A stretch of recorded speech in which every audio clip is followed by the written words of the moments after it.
Hello, my name is Nathaniel Glosson. I also go by the pseudonym The Archetype Intuitive.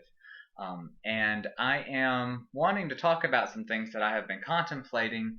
And so I've decided that if I just learn to talk in front of a camera, that maybe I can go over some of these ideas and connect with others to invite a discussion and conversation. And so the topics that I'd like to talk about today include the seven densities of consciousness, the light and dark polarity, and then I want to pull in some astrological and Qabalah connections that I kind of see as different metaphorical ways of representing that same operating system of life and existence that we are so called to think about and contemplate as humans. So the first thing that I kind of want to put out there is the idea of seven densities of consciousness. And I see it, if we think about, spirit on one end of the scale and matter on the other, it's kind of like a graduating scale that goes between the two. I mean, when we think about dark and light, the same kind of thing, like all things along a spectrum. So if you can think about spirit or being like energy, very fine, subtle vibrations, and then matter being very low, slower, denser vibrations. And so I've kind of tried to draw a table that I'll refer to some as we discuss this that helps to illustrate the concept a little bit.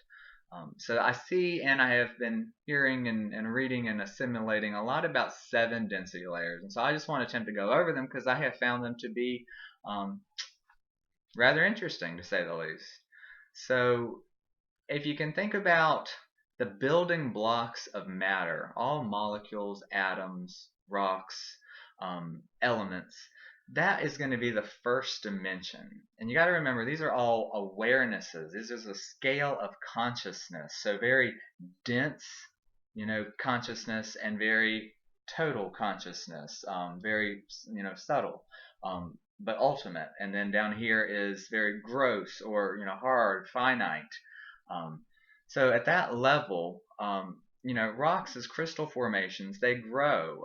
Atoms behave. It's like a primordial awareness that all being has.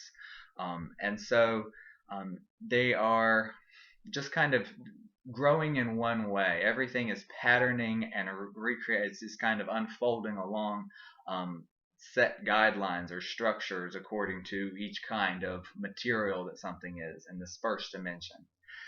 The second dimension, or the second density, dimension and density have some correlation, but dimensions regards kind of the space and time that something is, the location of the vessel, and then density is the fluctuating, how fast or how slow, and the consciousness, the energy quality, the frequency.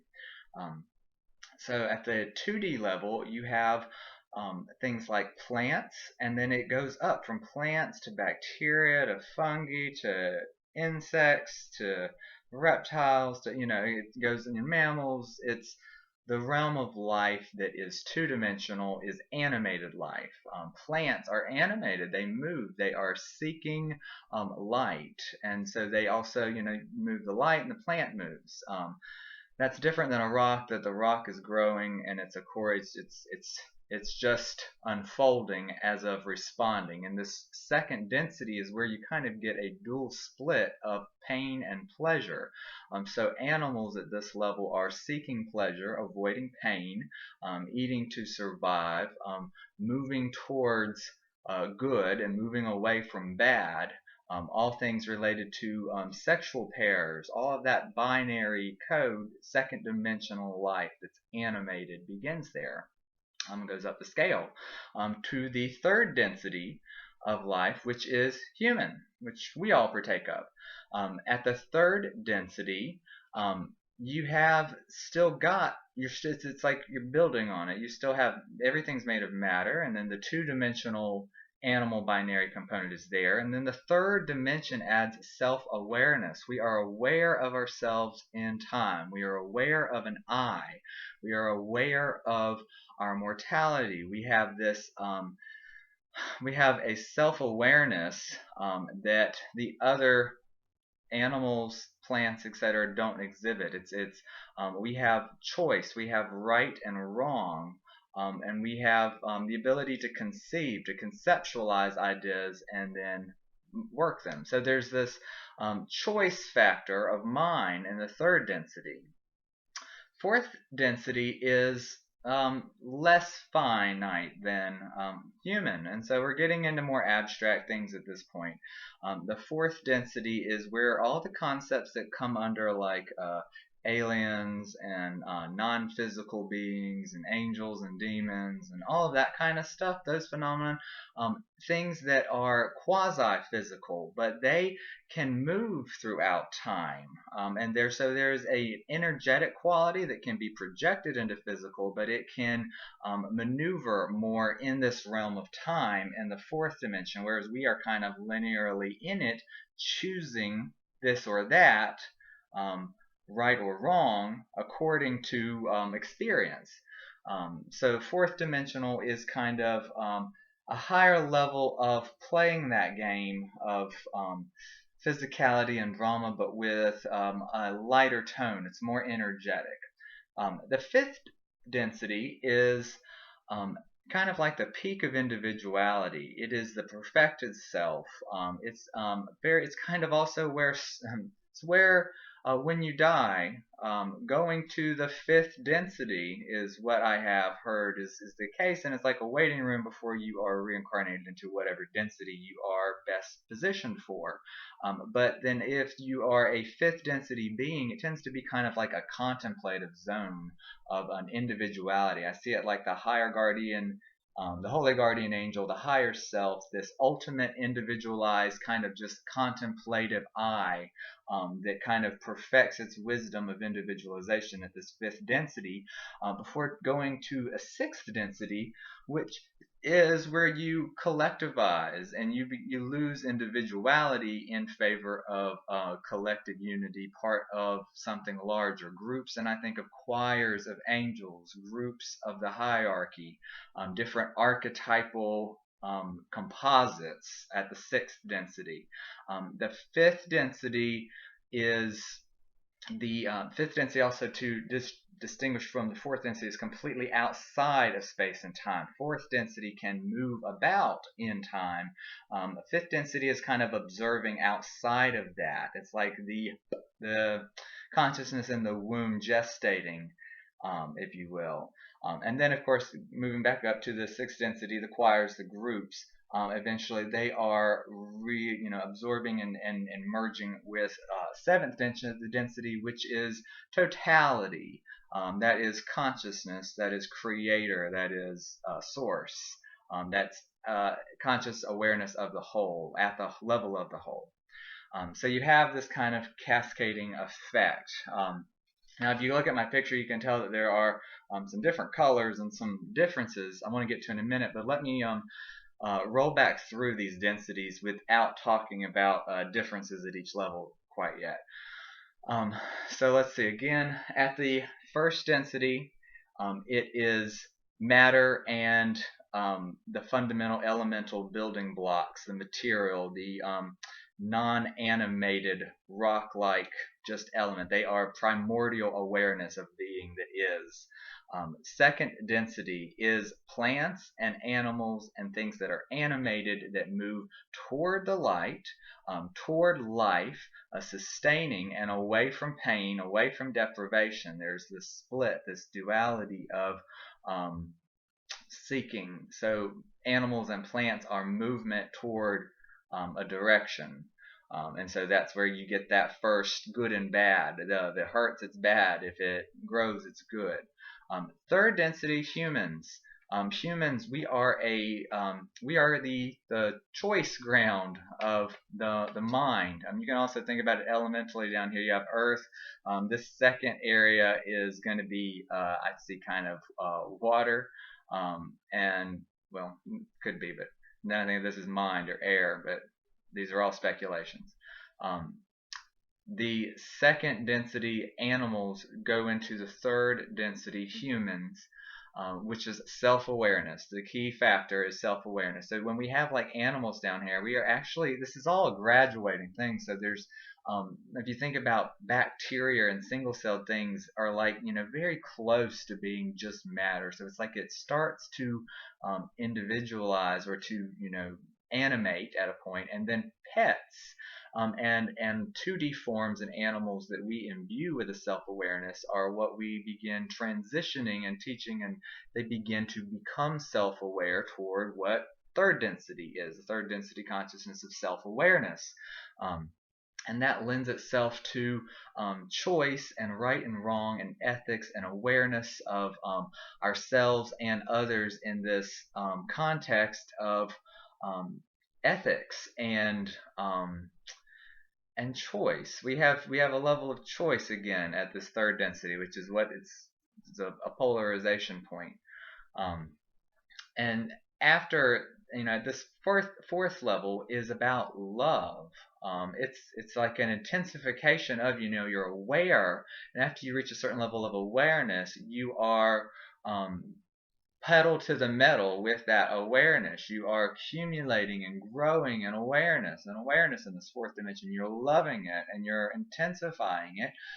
And then this fifth D is like it's perfected. It's like this range of activity and exploration that quiets in a contemplative kind of settling, and then harmonizing with other groups, harmonizing into a composite, a collective, and then merging into the whole.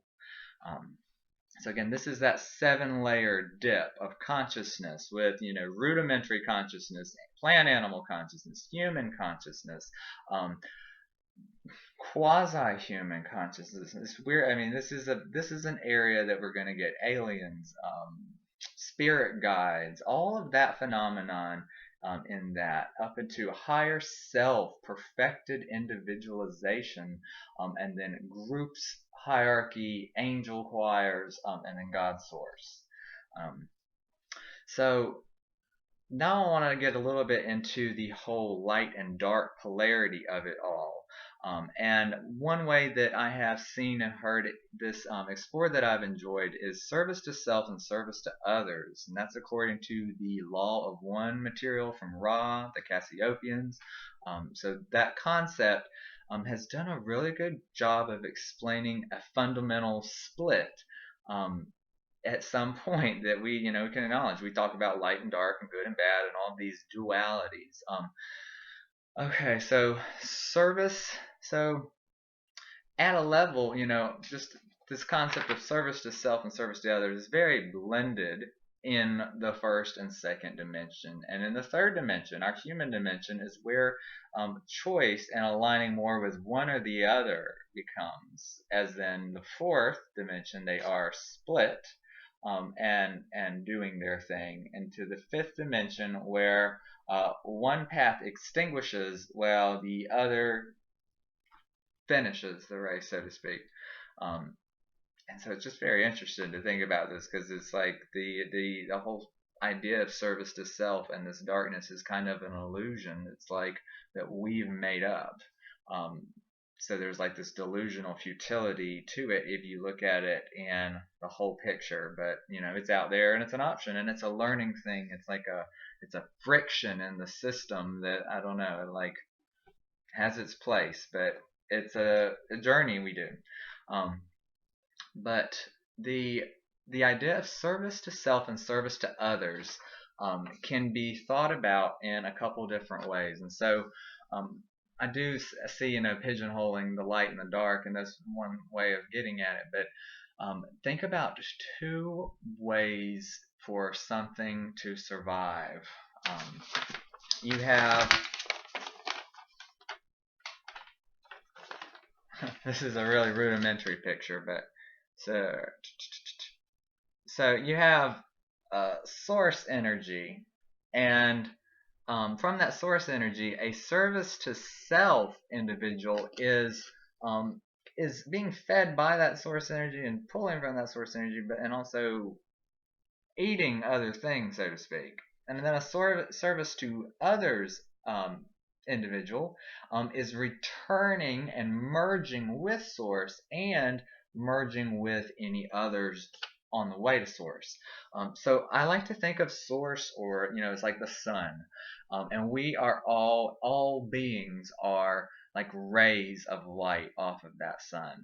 Um, so if you are oriented as a service to self individual, the world is viewed as being predator and prey. It's a dog eat dog world, and someone's the winner and someone's the loser. And so it's this glorification of self at the expense of others and exploiting others. And it's all about making the self bigger. And it's founded on the idea of separating from source creator and becoming source, and thereby enslaving and having things under it, subordinate, so superior and inferior. So all of those splits represent a service to self pathway um, that is founded on eating other things. It's predator and prey, winner or loser. So just think, I mean, all mentalities that boil down to that are part of a service to self path. Um, on the other hand, you have service to others, which some have renamed service to all, because you don't want it to sound like you're serving just others, forgetting yourself. It's not to be a victim. That's still part of service to self. You're the predator or the prey. It's service to self. Service to others is about serving the greatest good for the greatest whole. It's about things that serve oneself, because oneself is part of the whole, but also serving the whole. It's serving both, instead of having to have one come out the winner and one come out the loser. And so those are two kind of splits. So if you think we're all these like divine creations, well, a service to others creation is merging with other creations en route to merging with source. We're coming back together. So service to self is a pull of separating from self and becoming self. And so it's this kind of it's like you're part of source, so you're pulling from that in a way and pulling away from it toward yourself to bloat yourself at a proportion that is excluding others. And if there were others, instead of merging with them with service to others, service to self is like going to eat the other. It's going to subordinate the other under them. I see it like a way of eating. It'd be like cracking, finding other things, cracking it open and eating what's inside of it to make itself bigger, and bloating its individuality, its self-importance, versus merging together to become bigger as one bigger. So it's and that is on its way to source as part of source. So it's the difference in separating from source um, and joining with source. So those are two ways of thinking about service to self and service to others. And there's a lot written out there about this. I'm like just rambling and trying to fit it all in. So when we take a look at these densities with that service to self and service to others outlook, here's where things get interesting. So service to self and service to others, those pathways are represented in rudimentary forms at the first and second density. And at the third density, humans, everything is still service to self. Although we are now choosing, through our awareness, choosing an orientation towards service to self or service to others. We're choosing one or the other. And once it's like a recycling ground too. It's just a journey. You can make whatever choice you want. But at the fourth density, the choice has been made, and one is either service to others or service to self. So the third density is the choosing ground of this whole thing. And so it splits and then perfects and then conglomerates, I guess.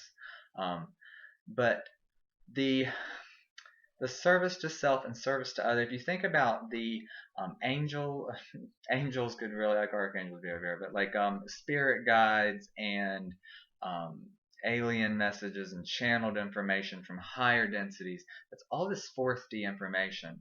You're getting some of it that is from service to others beings, and some of it can still be service to self beings. But it's like the angel and the demon on your shoulder, kind of pulling you in one way or another. They're all giving an agenda for either, or the case they're using tactics for service to self or service to others. And so it's our place to discern on the third and make the right choice. And so as you choose, well, what's wrong with service to self? Well, it expires because it's all a fiction, based on separation.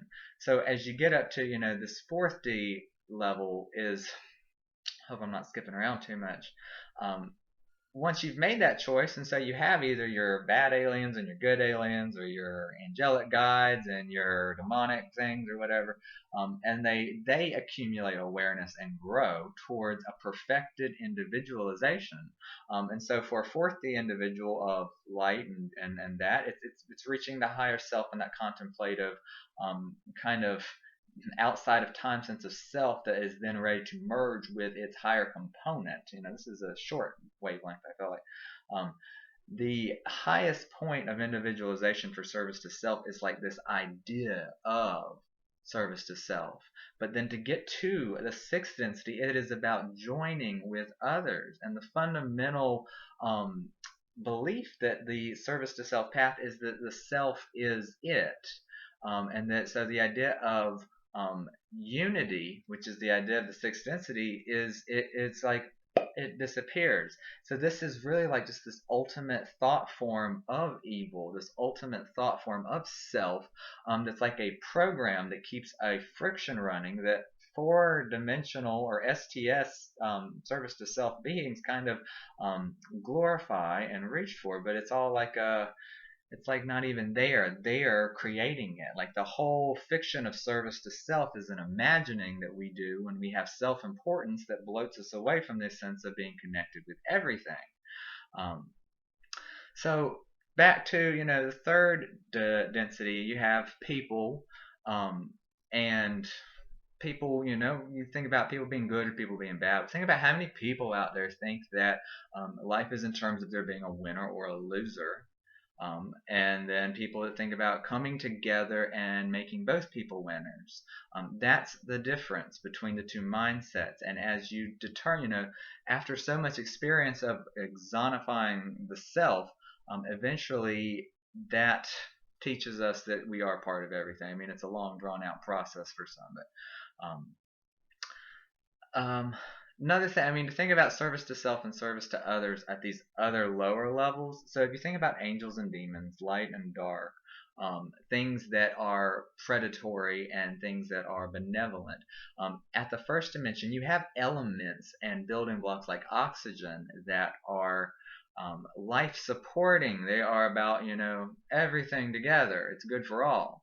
You have elements like uranium that break things down. And so there's a mirror component of this service to self and service to others quality in the lower parts of nature. Thinking about the 2D, you have certain poisonous plants or opportunistic plants and weeds that destroy others to propagate themselves. You have animals like ticks and leeches that feed at the expense of others. So you have these mirrors, these counterparts in the animal and elemental kingdom that reflect a service to self or service to others attitude. So you know, like Beelzebub in the Bible, accompanied by flies. The idea of where these energies that are service to self they're accompanied by service to self mirrors in the second dimension, the first dimension, noxious gases, molds, things that are opportunistic, predatory. Those type of things are reflected in these lower kingdoms. And then in the third density, in the different types of people. Nobody, though, is inherently good or bad. It's not that any of these things are good or bad. It's about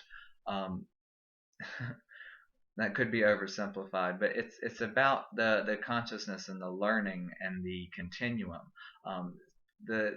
We are all one, and so sometimes these service to self lessons are what point us toward something that is service to others. So I said again, in the third density as humans, since we all eat something to survive, we are all predators, and we are service to self. But it's along a spectrum. With each of these densities, get this, there's also 7 compactions in each of these layers that represents a sliding scale up and down each of those densities. So in the human, when you eat something, you take a life or you prevent a life. In the case of eating, fruits and nuts and seeds, you take a life before it comes. So life feeds on life. So in this third density, though, we aspire toward doing no harm for service to others. When you aspire in that direction and you do less and less harm, you are becoming more oriented towards service to others than your animal lower nature that is service to self. But if you want to go balls to the wall, service to self, and put me at the self, you can tip the iceberg with that and go beyond the tip of the iceberg with that and become a 4th D service to self energy that is then at this 4th density. Whether you are service to others or service to self, it is about a love and intensity of that. So service to self entities at this 4th level are really trying to pump that fiction full of itself. They're really trying to conglomerate with, other predators until they can, kill them or whatnot have you. It's all metaphoric.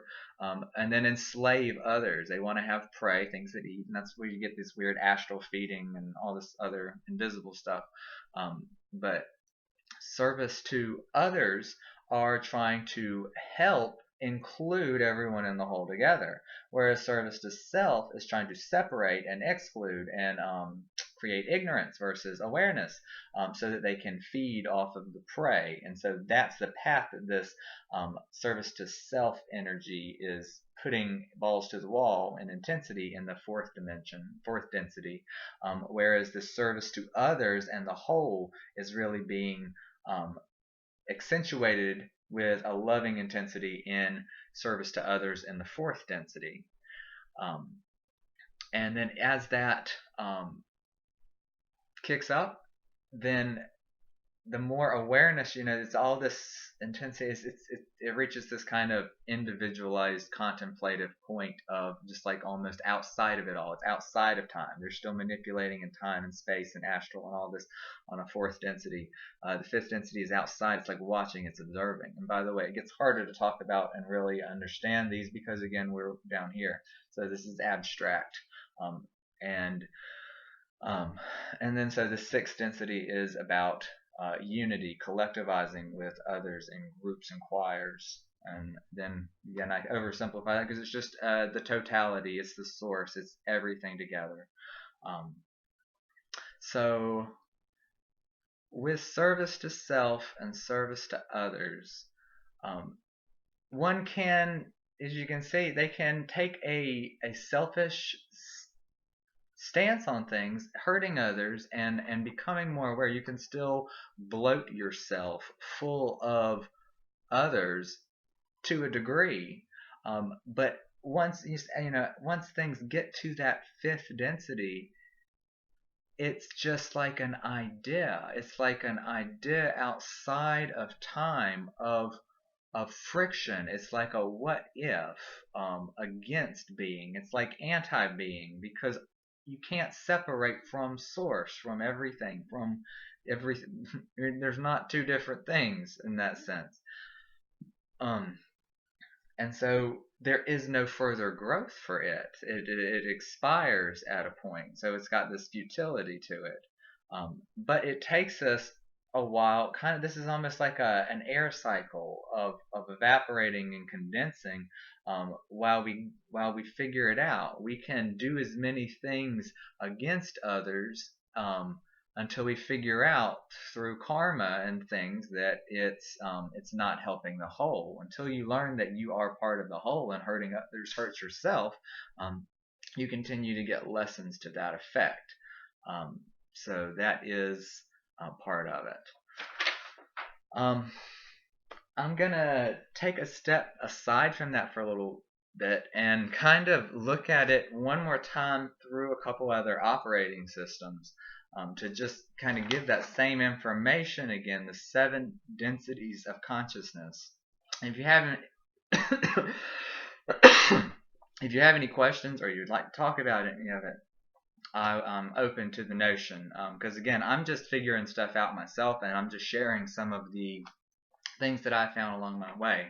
So I mean, again, none of this is infallible, and it's all being worked out. It's scientific process kind of thing, metaphysical science process. So some of you may be familiar with the Tree of Life from Qabalah.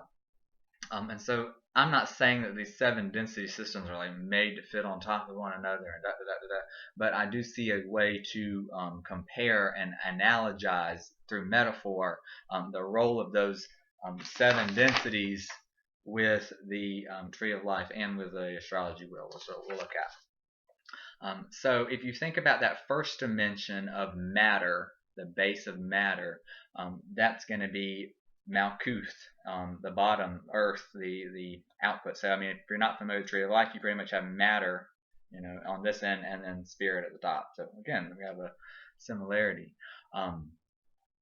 The second density I see as being the addition of Yesod, the moon sphere down here, which is kind of impregnating it with animation, with form. This has things to do with the astral form, and so soul of sense, or like memory, all those connotations coming together, but this kind of animated thought forms. And so you've got just the form, and then it's animated at the plant and animal. It's seeking toward pleasure and life and away from pain and death at that level.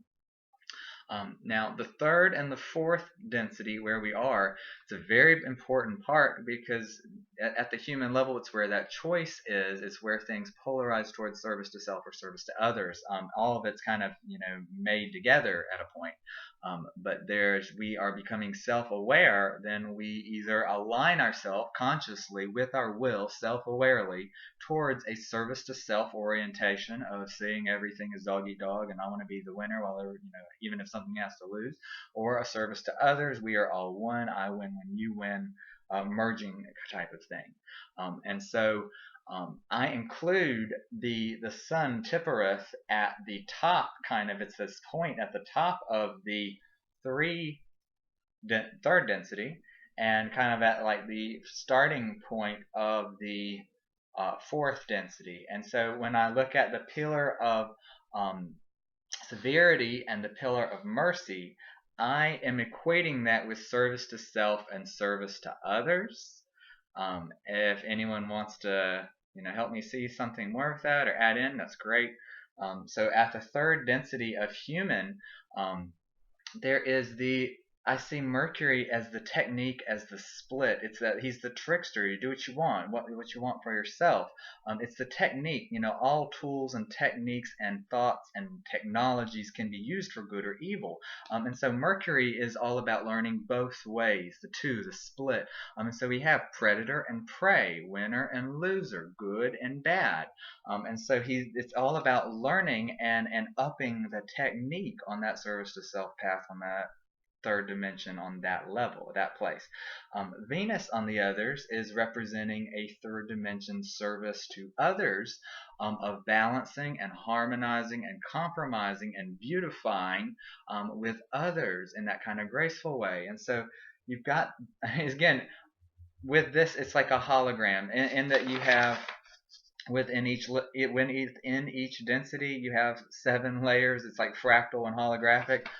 All of this is in each one of these 2. And so these are all divine points. Don't get it. This is not, the service to self, but it analogizes as that.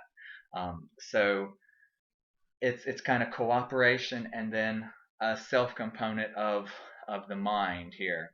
And so from both of those, it feeding into the sun is representative. The sun is self-awareness. It is it is your highest self, so to speak.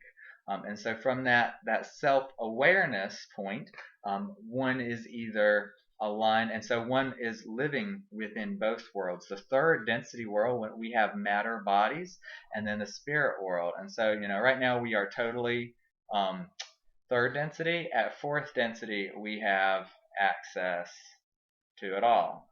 whereas we just conceive of these upper ones in the third density. It's like whatever density you're at, you have a little access to both. So I mean, we are bringing up the animals and plants, and the aliens and guides and all that are bringing us up. So it's all a continuum. So service to self at the fourth density can be represented here with Mars at Gabora, and so that's about, this is like the anabolic process and the metabolic process. So service to others is up here with Jupiter at Chesed, and so you've got the idea of a path of love and service to others is expansive, it's graceful, it's expansive, it's inclusive, it's coagulating, um, it is it's unifying. It's all of those things. It's a metabolic building up, making it bigger process, all coming together as one. Over here, Mars is a self symbol. It's also, this is the anabolic process of dividing, breaking things down, conquering, subordinating, victor and loser. So again, you have a symbol that is showing that capacity, this divisiveness. And again, these all have their archetypal role in the picture. um, then I see fifth density, and this is where it gets a little more tricky a little bit. Fifth density I see is this Doth area that's kind of not even a Sephiroth, but I see it being that, and maybe even into Bina, kind of in its connotation, its form, but this being kind of like this wisdom, this outside of space and time, outside of itself, perfected knowledge, wisdom, this individual point that is individualist, or less. And then it kind of is just representative of this stillness. It's just this point of stillness and substantiation, this platform of matter, the idea of a matter, and the idea of time and structure, at that fifth density. And then at the sixth density, and I can see, Bina as Saturn is operating with the sixth density a little too, but that those outpourings of energy with Uranus having that group connotation, these groups, this group-minded choirs and angels, and these divine, direct, divine, energetic emanations. Saturn representing, I guess, the form quality that there is to it. So I'm getting a little hazy here, and then seventh density is creator source, which is a pretty accurate fit. So sixth and fifth again is getting really far from third, so it's a little more abstract, but that's one way that I see these seven densities layered with the Kabbalah tree of life. For one more look, let's take a look around the wheel.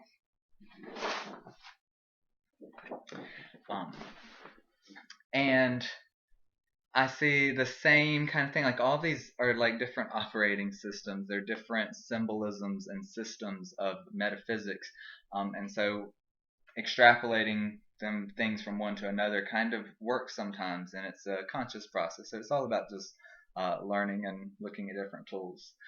So this is how I have seen seven densities in the astrological wheel a bit. So the first density, I'm thinking of things in terms of pairs. So first density, Aries and Taurus, the primordial energy, primordial awareness, that spark of awareness, the fundamental awareness that everything has in it, is represented with that Aries flavor of initial awareness fire, and then matter, the building blocks of matter form the material world, and then in an esoteric sense, it is about the light, the awareness being housed in the matter.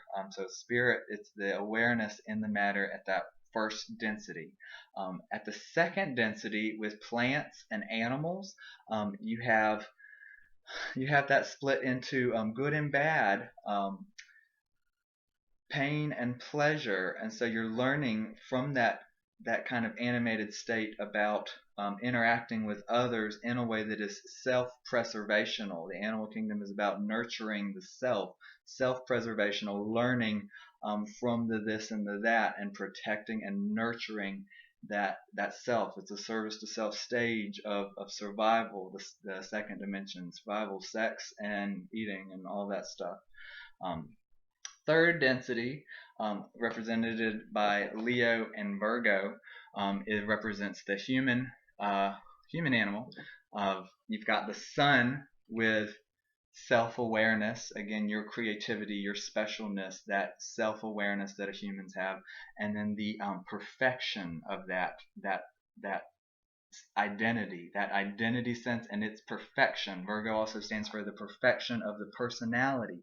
There's also the point of choice in Virgo of serving, you know, using matter to serve spirit, or being a servant to matter. And so that choice element at the third density is represented in that perfection. Are you going to keep perfecting the personality, or are you going to perfect it to a point of being an instrument to serve spirit? The third density. The fourth density, then, we can see with Libra and Scorpio, in the sense that there is, well, with Libra, harmonizing with others. It's that group, that service to the whole, balancing and harmonizing, and so I can see. So let's take a look at each as service to self and service to others. So I mean, service to, in the third density, service to self is ego inflation, and creating the personality to be more and more just over emphasis on personality perfection. Or service to others, perfecting matter to serve spirit, and radiating the higher self through one's individuality. And the fourth density, which is above us with our aliens and spirit guides and all of that, Libra, as service to others, is about harmonizing with others and working for the good of the whole and kind of balancing things out. And then Scorpio would then represent that merging with others and empowering, merging, coming together, and empowerment. Service to self, and a lot of the Scorpio symbolism is the crux of this battle, is about dominating others. The service to self path is using one's power and personal drive and will to subjugate and kill the other and be the victor. So that's the whole test of Scorpio is, are you using your desire to subjugate and exploit others, or are you merging with and empowering others? It's about empowerment and disempowerment. And then the service to self agenda, represented through Libra, could be seen through the superficiality and the love of what one is, of the, that one I'm going to have to come back to maybe. The fifth density with Sagittarius and Capricorn, Sagittarius represents the one-pointedness, that individual finding that highest, most inclusive sense, that that sense of highest individuality, and then Capricorn, as is that initiation with Saturn, is the that stillness, that still point at that fifth density, and also the initiation of going outside of time. It's that contemplative, one-pointed individuality at its most perfected and inclusive sense at that fifth density. The sixth density then does not have a service to self component, and the service to self component of the fifth density is summed up in the Saturn Capricorn dweller on the threshold. It's that, and it can also, the excessive individuality, excessive lower qualities in Sagittarius, testing and burning away at that initiation of the dweller on the threshold. And then the sixth density in Aquarius, again, it's about groups, it's about collectivizing. And then in Pisces, you also have a lack of boundaries. It's about the whole, it's about all one. So the choirs, the groups, the hierarchies, all working together for the best goals for the whole, and for the saving of matter, so to speak, with Pisces. And then the seventh density of the Creator represents the whole wheel. The totality is the seventh density. So going back real quick, fourth density, Venus, service to, there we go. Service to self, as represented by Venus, is about the superficiality and the self-effacing nature. If you are not dominating, if you are dominated by other, and you are subject to the vices. Venus is representative of um, the sensual pleasures, or doing what someone else wants, and so you are a victim of them, but you're just feeding their service to self nature. You're being the victim. You're sacrificing yourself in a sense to be this subordinate position, is kind of what I see with Libra and Venus as a service to self point of view. Um, so that is a lot to take in um, when it comes to talking about the 7 densities of consciousness, the light and dark polarity, which I have kind of called the service to self and service to others path. For those of you who haven't heard that before, again, that's nothing new. That's from the Law of One, from Ra and the Cassiopeians and channeled stuff. But again, these are all explanations that I've been contemplating and looking at, and I just really wanted to share them with the world and see, is anybody else out there thinking at all like this or seeing things this way? Does anyone have anything to add to the picture?